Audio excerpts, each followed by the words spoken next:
Hello, I am Inna Therese Gutierrez and I am Cagayanese. The story of Tuliau is among the first written stories about my ancestors.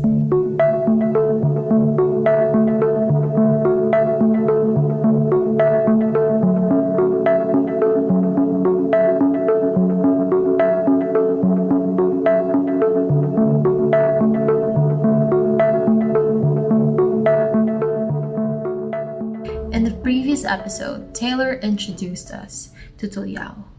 Tuliau, who had been in a furious civil war with his brother, was pacified by the arrival of the Spanish and the first Christian missionaries. However, this new religion was not a welcome introduction. The Spanish defeated the Japanese for control of Northern Cagayan, and Bishop Diego de Soria began missionary work in the area. The next year, the Cagayan was a land of change. Along the Abulog, the Isneg people were proud and wary of these foreign intruders. They were especially suspicious of the church being built in their midst. Tuliau, the chief of the Lal-lo area, was at the heart of this resistance. Having recently been forced to end the war with his brother, he faced a new challenge: the Spanish and their faith. The locals devised a plan to travel to Manila and persuade the authorities to remove the missionaries from their villages. The responsibility of this mission fell upon two chiefs, Cafugao and Tuliau, uncle and nephew. They embarked on a journey with much gold.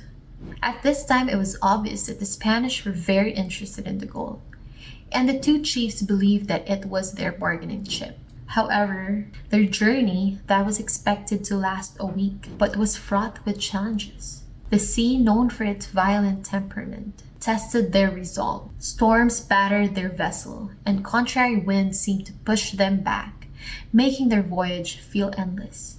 Other vessels sailed past them with ease, leaving them so frustrated and confused. Why were the winds favorable for others but not for them?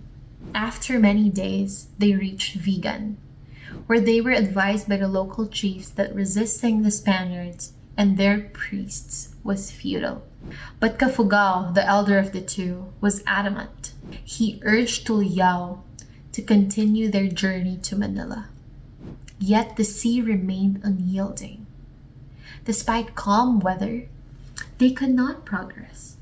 It was as if an unseen force was preventing them from reaching their destination. Defeated and weary, they returned to Vigan. There, they heard tales of the missionaries' kindness and humility. These priests, they were told, were not the monsters they had imagined.